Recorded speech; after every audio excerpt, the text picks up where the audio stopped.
This is Reader's Workshop here.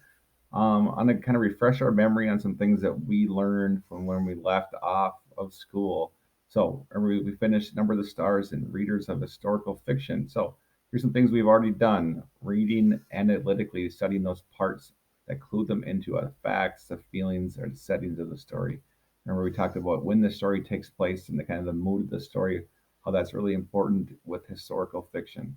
Number of the Stars, if it took place in 2020, it'd be a lot different than when it took place when it actually did, which is the 1940s. Another thing we talked about is fitting those pieces together, kind of the who, what, where, when, why, how. Why are those things important as we learned about those characters, and such as when Anne Marie, at the beginning of the story, was we learned that she was fast, and we found out later on that it was a pretty important part to know at the end of the story.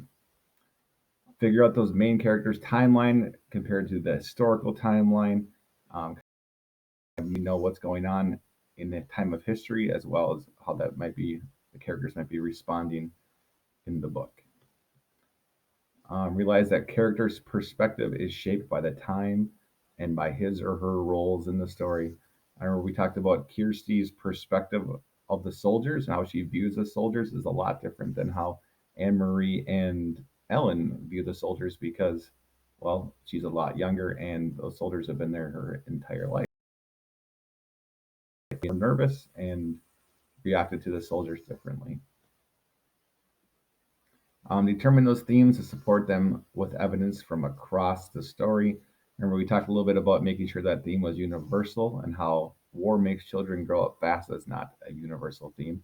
So instead of saying war, we could say hard times make children grow up fast. And again, throughout the book, I'll need to have some evidence, as you can see here. It's tabbed in this little example here. Lodge those big ideas in small moments or small objects or details. Remember that the necklace was repeated several times as well as the blue trunk, and we found out how both of those things were important later on in the story. Take into account those minor characters. Uncle Henrik, for example, we know that he was a pretty important character early in this or later on in the story that he helped kind of get the Rosens and all those other people to safety in out of Denmark. So and into Sweden.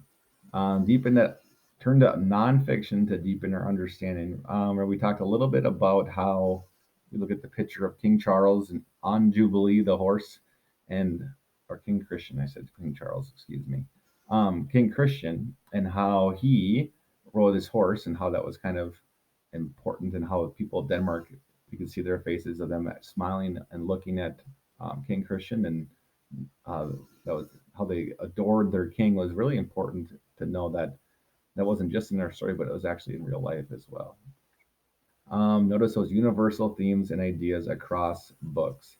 So again, that universal theme of hard times make children grow up fast, that was definitely a theme in not only Number of the Stars, but as you can see in several of our historical fiction book clubs that we did, a theme applied to those books as well.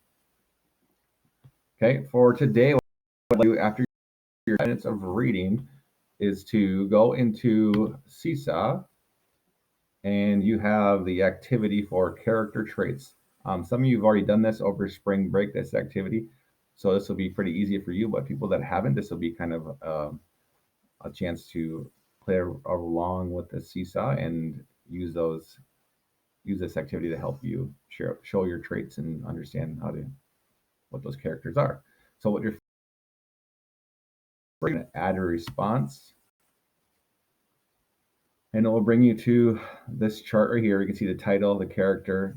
I want you to put in the box here, my character is blank, is blank, is blank. So 3 separate traits and then reasons why with evidence. So what you'll do is click the little title box. And remember, this can be shrunk or enlarged. And I can move that as well to my title of my book. I can add another one for my character. You want to stretch this out a bit so they can shrink it down so it can fit.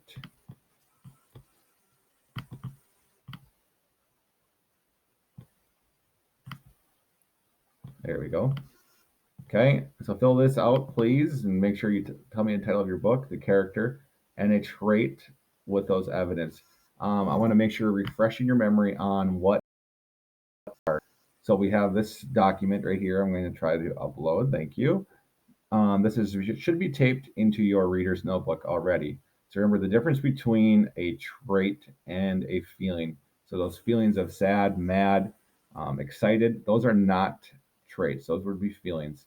So remember, ask yourself, does my character have patterns that match this trait? Is he or she typically acting this way? And what does my character say or do across the text as evidence for this trait? And remember, instead of saying my character is nice, I could say, well, in what way are they nice? And here's several ways you could describe our character here. Or my character is mean, that maybe our first initial thought. And instead of saying that, I could find in what way are they being mean. Here's some more things just to kind of help you identify the exact words to describe your character. So instead of saying dependable, they could also say undependable if they're not dependable. Or are they hesitant? Are they trustworthy or untrustworthy? Okay. Also, maybe some things they do a lot. If they do something a lot, they could say maybe they're active or adventurous. And the opposites of those would be lazy or dull. Okay. So making sure you're using traits and not feelings, and make sure you fill this little chart out. And when you're done, click the green check mark, and that will submit your answers. Feel free to let me know. Send me maybe a chat in the Google Hangout, and I can certainly answer your question when you're ready.